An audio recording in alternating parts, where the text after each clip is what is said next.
Corona મહામારીના કારણે વેપાર ધંધા બંધ છે તેમજ કોરોનાના દર્દીઓની હાલત પણ કફોડી બની છે। સારવાર માટે એક હોસ્પિટલથી બીજી હોસ્પિટલ ફરવું પડ્યું છે। આવી સ્થિતિમાં હોસ્પિટલથી લઈને સારવારમાં ઉઘાડી લૂંટ ચાલી રહી છે।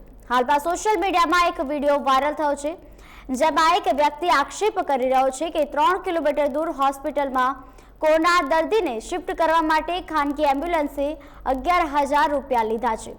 દર્દીને શિફ્ટ કરવા માટે હોસ્પિટલે ખાનગી એમ્બ્યુલન્સને બોલાવી અને દર્દીને કોઠિયા હોસ્પિટલમાં લઈ જવામાં આવ્યા હતા।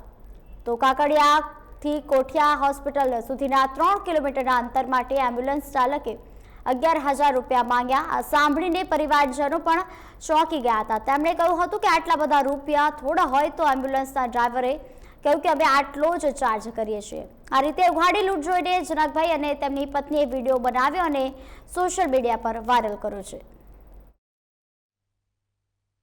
જોડે કોઈ ચાર્જના ડિસ્કશન નહોતું કર્યું।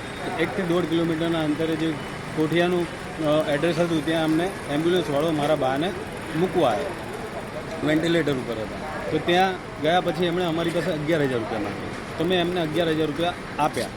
પછી મેં એમની પાસેથી રિસિપ્ટ માંગવા જવું એ પહેલાં તો એ નીકળી ગયા હતા। પછી મેં મારા બાને સેટલ કર્યા, એડમિટ કર્યા। પછી હું કાકડિયામાં આવ્યો અને મેં કીધું ભાઈ મને આની રિસિપ્ટ જોઈએ છે। તો મને એવું કહેવામાં આવ્યું કે ભાઈ રિસિપ્ટ માટે તમારે એમ્બ્યુલન્સવાળાને જ પકડવા પડશે।